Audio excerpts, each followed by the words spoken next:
사도행전 12장 우리 13절로 17절까지 말씀입니다.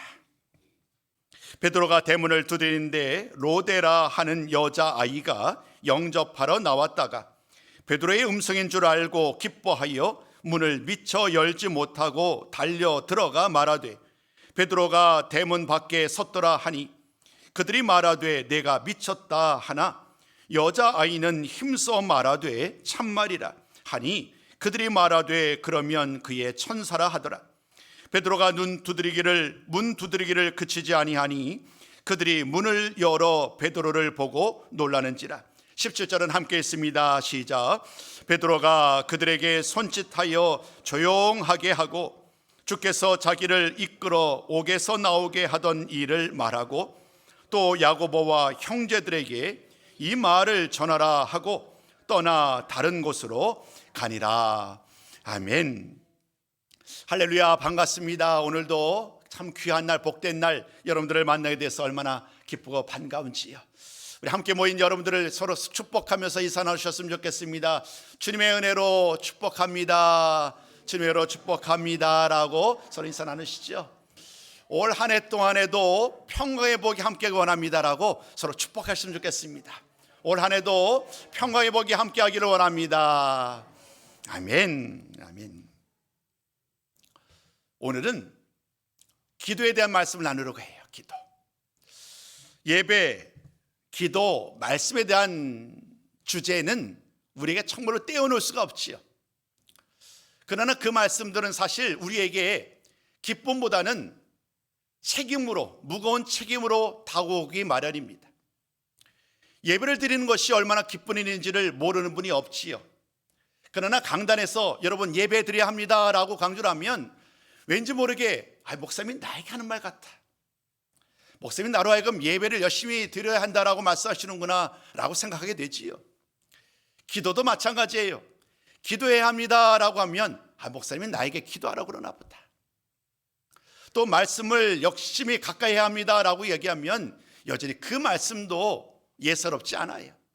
말씀, 기도, 예배는 정말로 참으로 중요한 믿음의 삶으로 마땅히 감당해야 될 일이지만 그 말씀들은 무거운 책임감으로 우리에게 오게 됩니다. 그럼에도 불구하고 그 중요성을 우리는 놓칠 수 없지요. 오늘은 예배도 또 말씀도 기도도 다 중요합니다만은 기도에 대한 주제를 가지고 여러분들과 말씀 좀 나누려고 해요. 우리 주님의 사역을 잠시 떠올려 보게 됩니다. 주님의 모든 사역을 다 마무리하신 다음에 마지막 일주일을 보내게 됩니다. 그 일주일을 보내는 동안에 우리 주님은 겟세마네로 올라가십니다. 장차 감당해야 될 십자가를 지시는 일들이 정말로 주님은 참으로 힘겨웠기 때문이에요. 주님은 간절한 마음으로 부르짖어 기도하지요. 그때에 3명의 제자들이 함께합니다. 그들에게 주님은 이렇게 부탁합니다. 깨어서 기도하자. 깨어서 기도하자. 그런 부탁을 하며 주님은 기도의 자리에 올라가서 기도하신 다음에 내려옵니다마는 그만 그들은 피곤하여 잠이 들고 맙니다. 주님은 그런 그들을 향하여 말을 하죠. 1시간도 함께 깨어서 기도할 수 없더냐. 그 말씀을 통해 우리는 기도하는 일들이 얼마나 어려운 일인지를 잘 알고 있습니다. 기도의 중요성은 알고 있지만 정작 기도에 전념하는 일은 생각보다 의지적으로 할 수 없는 일임을 우리는 깨닫게 됩니다.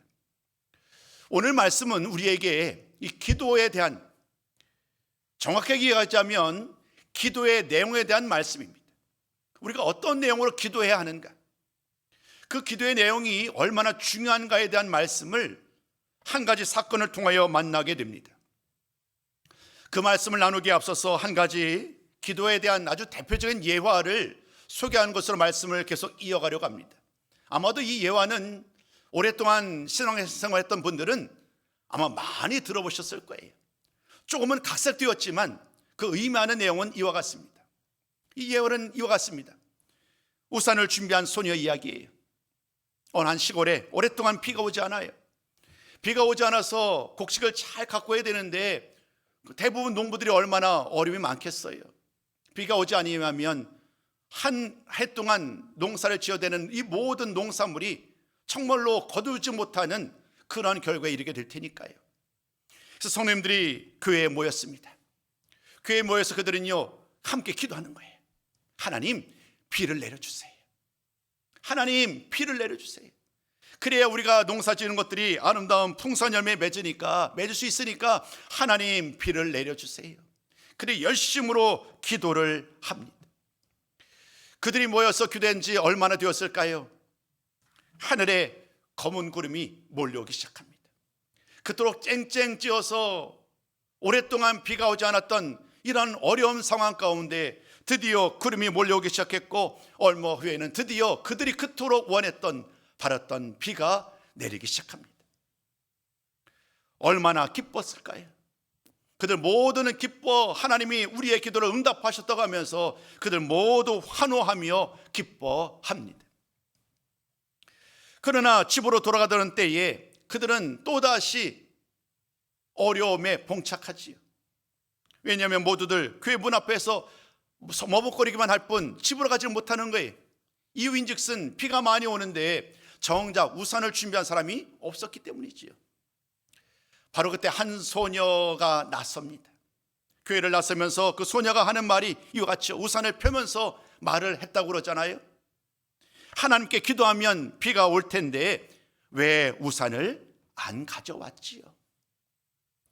하나님께 기도하면 우리의 기도를 분명히 들어주실 텐데 그 기도 응답을 확신하고 우산을 준비하는 것은 우리 믿음의 사람으로 마땅한 일인데, 정작 이 예화 속에 등장하는 사람들은 기도는 하였지만 기도 응답을 주실 그 비가 온다는 확신을 갖지 못했고, 그 믿음의 확신이 없었기에 우산을 미리 준비한 사람이 없었다는 거예요. 물론 이것은 예화입니다. 다양한 방법으로 우리가 전하는 이러한 내용을 통하여 우리는 이것을 그냥 사사로이 넘기지 못할 의미 있는 내용으로 보게 됩니다. 여러분, 오늘 우리들의 기도는 어떠하신지요? 주님 앞에 믿음으로 드리는 기도, 간절한 마음으로 우리 가정을 위하여 기도하고 나를 위하여 기도하고 교회와 나라와 민족을 위하여 기도하는데 그 기도의 내용과 그 기도의 자세는 어떠한가? 오늘 저는 여러분들에게 이 이야기를 나누고 싶었습니다. 오늘 나의 기도를 돌아보며 오늘 그 기도를 드리는 나의 기도의 자세, 또 나의 기도의 내용이 무엇인지를 오늘 말씀을 통해 하나씩 살펴보셨으면 좋겠습니다. 우산을 준비한 한 소녀 이야기로 말씀을 시작했던 이유는 오늘 본문 말씀에 참으로 놀랍게도 이와 너무나도 비슷한 이야기를 만나게 되기 때문입니다. 로데, 우리에겐 낯설은 이름이에요. 예를 들면 다윗, 아브라함, 모세, 또 바울, 이런 이름들이야말로 우리가 익숙하고 그분들이 어떤 일들을 행하는지는 잘 알고 있지만 로데라는 한 여종에 대한 이야기는 알지도 못하고 어쩌면 오늘 처음 이 로데라는 이름을 접한 분들도 계실지 모르겠습니다. 혹시 여러분들에게는 이 로데라는 이름을 어떻게 알고 계시는지요? 오늘 우산을 준비한 소녀와 똑같이 로데는 이 그들의 기도 가운데 믿음으로 이 베드로에 대한 이야기를 사모했던 이야기를 만나게 됩니다. 12장 말씀을 보면 우리가 어떤 일들이 지금 일어나고 있는지를 만나게 될 것입니다. 12장 말씀을 보면 가장 먼저 헤롯이라는 이름이 등장을 합니다. 이 헤롯은 유다와 사마리아를 다스리는 왕이었지요. 그 왕으로서 그는 그 지역을 다스리는 막중한 책임을 갖고 있었어요. 그러나 교회 입장에서 보자면, 예수를 믿는 사람들의 입장에서 보자면 그들은 헤롯 가문이겠지요. 헤롯 가문은 대대로 예수를 믿는 사람들을 핍박해 왔어요. 원래 헤롯 대왕부터 오늘 본문에 등장하는 헤롯 대왕의 손자이지요, 아그리파 1세에 이르기까지 그들 모두는 유대인들의 환심을 얻기 위해서 예수를 믿는 사람들을 핍박합니다. 박해를 합니다. 오늘 왕 헤롯이라는 이 왕, 아그리파 왕 1세 역시 다르지 않아요. 그는요 유대인들의 환심을 얻기 위해서 예수님의 제자였던 야고보를 가둡니다. 그리고 그를 칼로 쳐 죽입니다. 야고보가 순교를 당한 거예요. 그런데 이 일을 눈에 보았던 많은 유대인들, 그들은요 저마다 기뻐합니다. 예수를 믿는 사람이 죽음에 이른 이 광경을 보면서 많은 유대교를 믿는 유대인들은 저마다 기뻐하는 거예요. 헤롯 왕은 이 모습을 보면서 그는 또 다른 계획을 세우게 됩니다. 사람들이 기뻐하는 것을 보았으니 이제 내가 또 다른 제자들을 잡아서 죽여야 되겠다. 그의 생각은 행동으로 옮겨지게 되었고 베드로가 결국 잡히게 됩니다. 베드로는 감옥에 잡히게 되었고 오늘 말씀에 의하면 내일이 되면 베드로는 야고보와 마찬가지로 결국 칼에 의하여서 죽임을 당하게 되는 위중한 상황입니다. 근데 오늘 말씀은 바로 그 전날 밤에 일어난 일을 기록하고 있지요. 아침이 되면 베드로는 야고보와 마찬가지로 꼼짝없이 죽음에 이르게 됩니다. 근데 그 전날 밤에 주의 천사가 베드로에게 나타납니다. 주의 천사가 베드로에게 나타났고 또 그를 향하여 주의 말씀을 전하게 되는 놀라운 광경을 우리는 보게 됩니다. 그런 베드로가 감옥에 갇힌 이 상황 속에서 한 가지 말씀 먼저 좀 우리가 살펴볼 내용이 있네요. 많은 교회들이, 모든 교회들이 함께 모여 기도하기 시작했다는 거예요. 우리 한번 이 말씀은 좀 같이 좀 나누셨으면 좋겠습니다. 오늘 5절 말씀이에요. 우리 함께 읽습니다. 시작. 이에 베드로는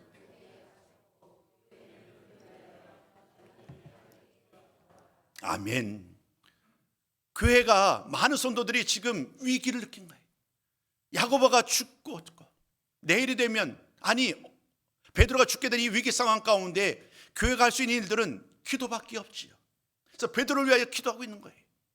그 기도하는 광경 속에서 6절부터 이어지는 말씀들은 기도하였다라는 말씀 5절의 말씀에 이어서 6절부터 12절까지 말씀은 감옥에서 일어난 일들을 간략하게 설명하고 있는 거예요.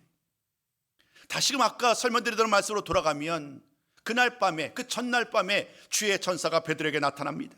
그리고 주의 사자가 그를 깨웁니다. 그를 깨웠을 때에 그가 일으켜 세워나는데 그 순간 손을 채웠던 쇠사슬이 풀려나게 됩니다. 내가 풀려난 것이 아니라 자동적으로 쇠사슬이 그의 손에서 벗어졌다라고 오늘 본문 말씀은 기록하고 있습니다. 그뿐만 아닙니다. 베드로는 이제 띠를 띠고 신을 신고 겉옷을 입고 그를 따라 나섭니다. 여전히 감옥에 있지만 쇠사슬이 풀어졌기에 그는 함께 주의 천사의 인도함을 따라 걸어갑니다. 첫째 초소를 지나갑니다. 둘째 초소도 지나갑니다. 초소가 다 막혀 있는데요, 놀라운 기적이 지금 연속적으로 일어나는 거예요. 문이 열리는 거예요. 초소가 사슬이 다 풀리는 거예요. 그리고 마지막 시내로 통하는 마지막 문이 있는데 이번에는요 철문이에요. 더 인간의 힘으로 할 수 없는 철문이 눈앞에 탁 갇혀져 있는 상황 속에서 그 말씀은 거기에 멈추지 않아요. 오늘 말씀에 보면 그 철문마저도 저절로 문이 열렸다고 말합니다. 옥문이 열립니다. 그 소재가 얼마나 튼튼한지 더 이상 중요하지 않습니다. 주의 천사가 함께할 때에 그 모든 옥문이 열리게 되었고 드디어 자신을 얼금했던 모든 사슬과 모든 철문과 감옥을 다 극복하고 바깥으로 나올 수 있었습니다. 그때까지 베드로는 이 모든 일들이 어떻게 이루어지고 있는지를 알지 못해요. 꿈속에 일어난 일은 아닌가, 환상에 주셨던 말씀 아닌가 고민하던 차에 드디어 정신이 돌아옵니다. 바깥에 나온 이후에서야 비로소 정신을 차렸던 베드로는 이제 발길을 요한의 어머니 마리아의 집으로 향하게 됩니다. 왜냐하면 일상적으로 그곳에서 늘상 기도를 해왔기 때문입니다. 베드로는 역시 이날도 그곳에 가면 많은 사람들을 만날 수 있을 거라는 확신이 있었고 베드로는 발길을 돌려서 그곳을 향하여 갔지요. 요한의 어머니 마리아의 집에 이르러서 그곳의 문을 녹하는 거예요. 그 문을 두드리려는 과정 속에서 안에서 한 여종이 나오게 됩니다. 문을 두드리는 소리를 듣고 나왔던 그 여종이 바로 로데라는 여종입니다. 그 여종은 문 소리를 듣고 나왔지만 이내 문 밖에서 말하는 그 사람의 목소리를 듣고 곧바로 그 사람이 누구인 줄 압니다. 아, 베드로의 목소리군. 베드로가 지금 문 앞에서 문을 두드리고 있음을 그는 직감하게 됩니다. 너무나도 기쁜 거예요. 베드로가 감옥에 갇혀 있었고 야고보처럼 베드로 역시 죽음에 당하는 것은 아닌가 두려움 속에서 기도하고 있었는데 베드로를 위하여 기도하고 있었는데 모든 사람들이 지금 분명하게 그는 소리를 들은 거잖아요. 베드로의 목소리를. 얼마나 기뻤겠어요. 그래서 문을 열어주러 나가는 그 걸음을 멈추고 곧바로 돌이킵니다. 돌이켜서 함께 기도하는 많은 사람들을 향하여 기쁨의 소식을 전하는 거예요. 베드로가 지금 문 앞에 있습니다. 베드로가 지금 문 앞에 있습니다라고 기뻐함으로 그 소식을 함께 기도하는 많은 사람들, 마리아의 집에 있는 사람들에게 전하였어요. 여러분, 일반적인 우리들의 기대는 어떠할까요? 당연스럽게 모든 사람이 기뻐해야 마땅하지요. 베드로가 풀려나서 지금 문 앞에 섰으니 얼마나 기쁘겠어요. 그러나 오늘 말씀은 그렇게 말을 하지 않지요. 오히려 그 많은 사람들은 이렇게 말을 했다고 말합니다. 내가 미쳤구나. 그 여종을 향해서 뭐라고 말했다고요? 내가 미쳤구나.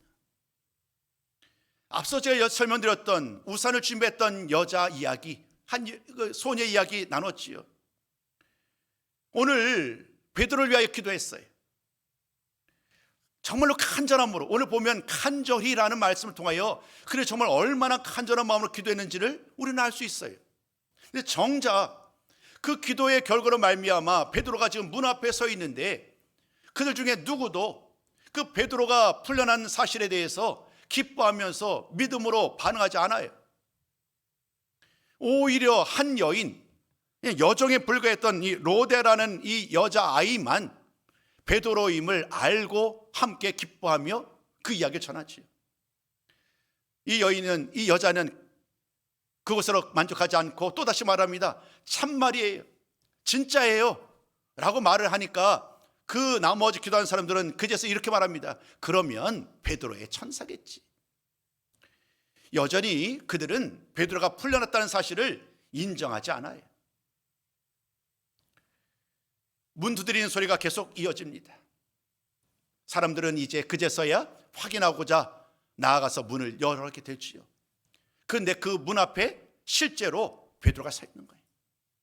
오늘 마지막 말씀이 이렇게 말합니다. 그들이 놀라더라. 그들이 놀라더라는 이야기로 말씀이 이어지고요. 마지막 베드로는 함께 들어와서 자기에게 일어난 일들에 대해서 얘기를 하고 또다시 하나님의 말씀을 전하기 위해서 또 다른 곳으로 나아가는 것으로 말씀은 끝을 맺습니다. 오늘 저는 이 말씀을 가지고 여러분들에게 두 가지 동일한 본문인데 다른 관점에서 이 말씀을 좀 바라보려고 그래요. 당연히 다른 관점에서 바라보면 오늘 본문의 말씀도 다른 결과에 나오겠지요. 전혀 다른 이야기를 통해서 여러분들에게 좀 묻고 싶었어요. 과연 오늘 이 말씀 우리가 어떻게 이해하는 것이 옳은 것인가? 이 두 가지 관점에서 바라보려면 전혀 다른 두 가지 전제가 필요합니다.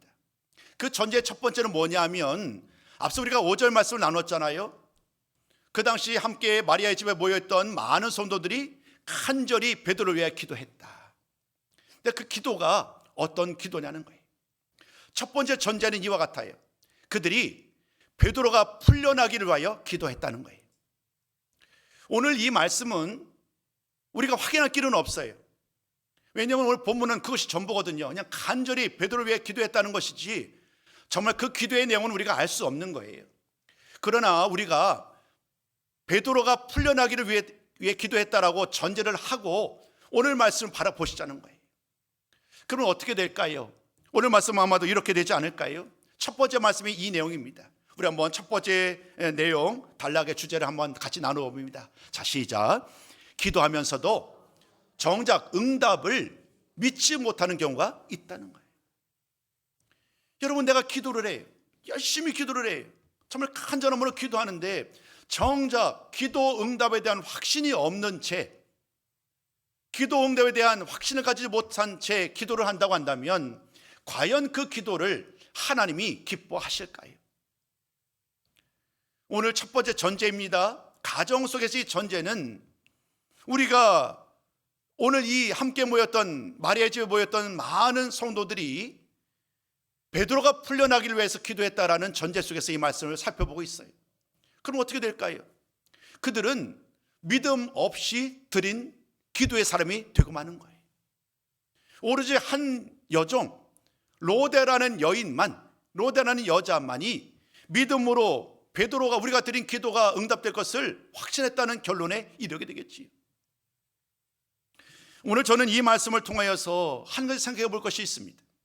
그 당시 많은 성도들이 얼마나 정말 큰 위기와 어려움 속에서 신앙생활을 했는지 잊지 않았으면 좋겠다는 거예요. 수많은 사람이 예수를 믿는다는 이유 때문에 박해를 받아요. 감옥에 갇힙니다. 심지어 죽음에 이르기도 합니다. 바로 얼마 전까지 함께했던 야고보, 그는 이미 죽고 말았어요. 더 이상 함께하지 못해요. 이제는 베드로 역시 감옥에 갇힌 채 어쩌면 베드로도 이제 우리 곁을 떠나갈지도 모른다.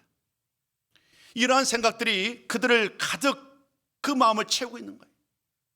그런 생각 속에서 자신들도 모르는 사이에 점점 그들은 어떻게 생각하느냐 하면, 내가 기도를 하고 있지만, 베드로가 풀려나기를 기도하고 있지만 그들은 확신하지 못하는 거예요.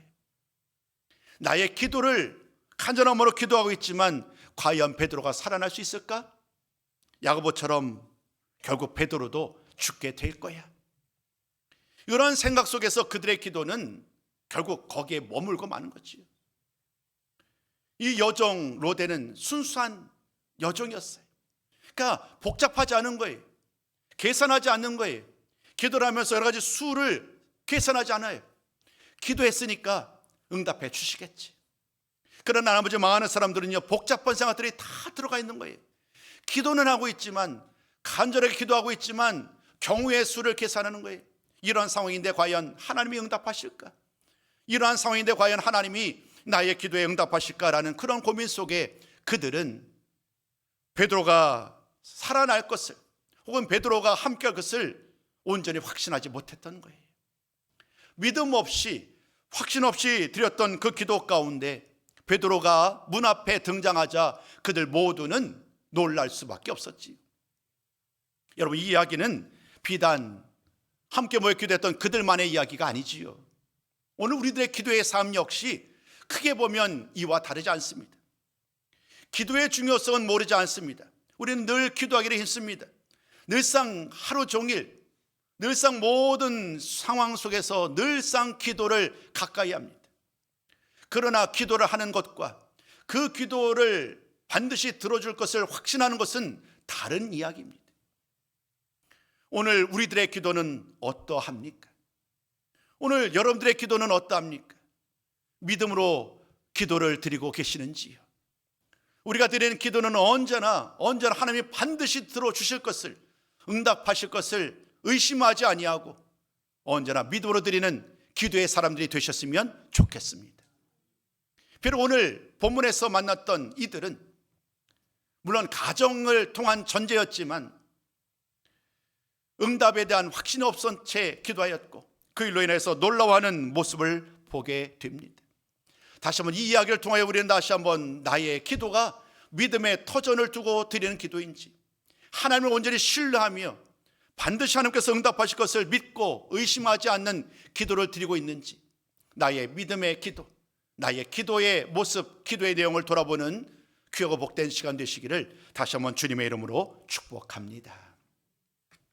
두 번째는 또 다른 전제로 시작을 합니다.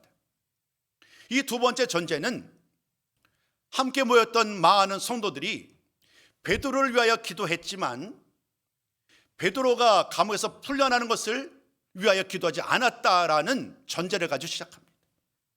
두 번째 말씀의 제목을 우리 한번 같이 나눠볼까요? 함께 읽어봅니다. 자, 시작. 개인이 아닌 하나님의 뜻을 위해서 기도하는 경우도 있다는 거예요. 무슨 말씀이냐면 이런 거예요. 오늘 그들 모두는 함께 모여 베드로를 위하여 기도합니다. 그런데 그들은 단순히 베드로가 풀려나는 것, 베드로 한 사람이 풀려나는 것 이 자체를 위해서 기도하지 않았다는 거예요. 그들 모두는 지금 수도 없이 온갖 어려움과 박해 가운데 예수를 믿는다는 이유 때문에 겪었던 수많은 일들을 이미 겪어왔어요. 그들은 그 모든 일을 겪어가면서 한 가지 깨달음이 있었는데, 그 깨달음이 뭐냐 하면 나의 생사화복, 나를 살리고 나를 보존하시고 나를 이 모든 위기에서 건져낸 이 모든 것들은 전적으로 하나님께 달려있음을 그들은 알고 있었다는 거예요. 이런 전제 속에서 오늘 본문 말씀을 바라보면 그들의 기도의 내용은 다를 수 있는 거예요. 단순히 그들이 모여서 베드로가 풀려나기를 위해서 기도하는 것보다는 더 큰, 그 지경이 더 넓은 기도를 드리고 있지요. 오히려 이런 기도를 드리지 않았을까요? 오늘 베드로가 감에 갇혀서 언제 어떻게 될지 모르는 상황 속에 있지만, 그러나 하나님 아버지, 주님, 오늘 내가 기도하옵기는 주님께서 계획하시고 주님께서 원하시는 주님의 방법대로 반드시 될 줄로 믿습니다. 그것이 비록 야고보가 죽음에 이른 것처럼 베드로 역시 죽음에 이른다고 할지라도 하나님은, 우리 주님은 그 일을 통하여 또 다른 일을 우리에게 보여주실지도 믿습니다. 오늘 우리들은 그 마음으로 하나님께서 원하시는 하나님의 뜻을 따라 기도합니다. 하나님 아버지, 하나님의 뜻대로 행하여 주시옵소서. 이렇게 기도했다라고 우리가 전제를 하자는 거예요.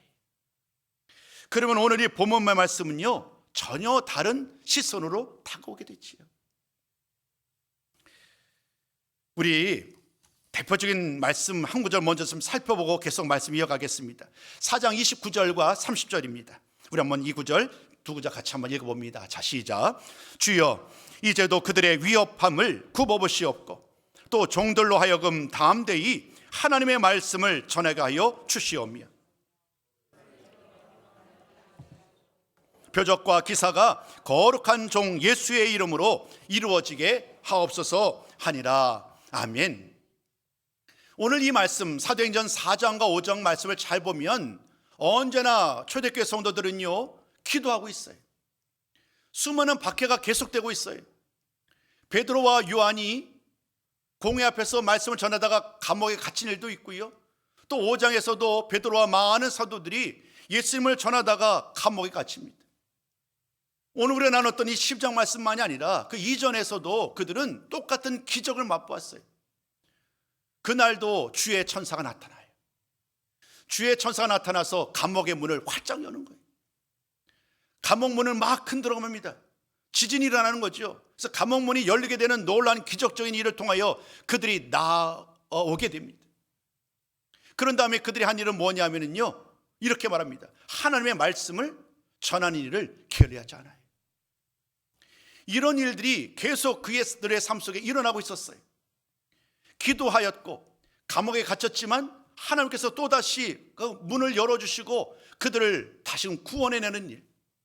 그래서 그들은 또다시 주의 말씀을 전하는 일이 한 번 일어난 일이 아니라 일상의 모습이었다는 거예요. 4장에서도 5장에서도 똑같은 일들을 나누었고, 그래서 오늘 4장 29절과 30절 말씀을 통하여 그들은 이렇게 기도하는 거예요. 지금 위기잖아요. 위험에 처해 있고 감옥에 갇혀 있어요. 어떻게 보면 내일 죽음이 이를지도 몰라요. 그럼에도 불구하고 그들은요, 단 한순간도 자신의 안전을 위하여 기도하지 않았다는 거예요. 나를 풀어주세요, 나를 이곳에서 건져주세요라고 기도하지 아니하고 그들은 언제나 하나님을 향한 기도의 첫 번째는요, 하나님의 말씀을 전해가여 주시옵소서. 내가 오늘 이곳에서 죽거나 혹은 내가 이곳에서 풀려나거나 그것이 중요한 것이 아니라 그들은요, 언제나 어떻게 내가 쓰임을 받든, 죽음으로 말미암아 쓰임을 받든, 혹은 이곳에서 풀려나서 또 다른 곳으로 사용되든 그것은 더 이상 중요하지 않아요. 어떤 모습으로 쓰임받든 그것 자체가 나에게는 영광이요 기쁨이기 때문입니다. 사는 성도 여러분, 오늘 이 말씀을 통하여 다시 한번 우리의 기도가 무엇인지, 기도자의 자세가 어떠해야 하는지를 다시 한번 이 말씀을 통하여 깨닫는 시간 되셨으면 좋겠습니다. 물론 우리들은 나를 위한, 나의 어려움을 위한 기도를 드릴 수 있습니다. 그리고 그러한 기도를 드려야만 합니다. 그 기도를 통하여 하나님은 우리 가정을 살리시고 우리 사업장을 든든히 세워주시고 우리의 모든 아픈 것을 치유하시고 우리의 모든 질병을 깨끗하게 낫게 하실 것입니다. 그러나 오늘 저는 여러분들에게 이 두 가지 중에 한 가지만을 기도하라는 것으로 말씀드리는 것이 아니라 우리의 기도의 지경이 더 넓어졌으면 좋겠고 기도의 우선순위를 바르게 정리하셨으면 좋겠다라는 말씀을 드리고 있는 거예요. 단순히 나를 위한 기도, 나만을 위한 기도로 만족하고 그러한 기도로의 삶을 사는 것이 아니라 오늘도 하나님은 나를 통하여 더 많은 것, 더 귀한 것, 더 놀라운 일들을 위하여 하나님의 뜻과 일들을 행하기 위하여 오늘도 우리의 기도의 지경이 넓어지기를 원하시는 줄로 믿습니다. 그럼 오늘 이 귀한 말씀을 통해 다시 한번 하나님이 원하시는 그 참된 의미가 무엇인지를 깨닫는 우리 모든 성도가 되셨으면 좋겠습니다. 저는 오늘 둘 중에 하나로 결론을 내릴 수 없습니다. 오늘 그들이 그 자리에 모여서 어떤 기도를 하였는지 성경 말씀은 말하지 않으니까요. 베드로가 풀려나기를 위하여 기도할 수도 있었겠고, 아니면 두 번째 단락에서 말씀드린 것처럼 한 사람의 어떤 살고 죽는 것의 이야기가 아닌 하나님의 주의 뜻이 일어나기를 위하여 기도할 수도 있겠습니다. 그러나 분명한 사실 한 가지는 그들이 어떤 기도를 드렸던 것에 상관이 없이 기도를 드리는 것이 우리라고 한다면 그 기도를 들으시고 응답하시는 분은 언제나 여호와 하나님이시라는 사실입니다. 그럼 오늘 이 시간, 오늘 기도에 대한 말씀을 나누고 있는 이 시간을 통하여 우리는 늘 하나님 아버지 앞에 기도를 쉬지 아니하는 우리 모든 성도가 되셨으면 좋겠습니다.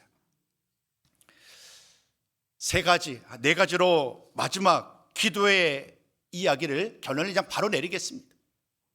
오늘 기도에 대한 이야기를 함께 살펴봤지요. 오늘 저는 여러분들에게 기도 관련해서 이 네 가지로 권면을 드리고 말씀을 마무리하고자 합니다. 첫 번째는요, 기도를 쉬지 말기를 바랍니다. 기도하기를 쉬지 않았으면 좋겠어요. 언제나 기도하고 날마다 기도하는 기도에 깨어있는 사람이 되기를 소망합니다. 두 번째는요, 기도의 지경이 더 넓어지셨으면 좋겠어요. 나를 위한 기도, 나의 필요를 위한 기도에서 이제는 더 넘어서서 이제는 나라를 위하여, 또 우리의 지역과 사회를 위하여, 어려움 당하는 많은 사람들을 위하여 기도하는 기도의 지경이 더 넓어지는 은혜가 있기를 소망합니다.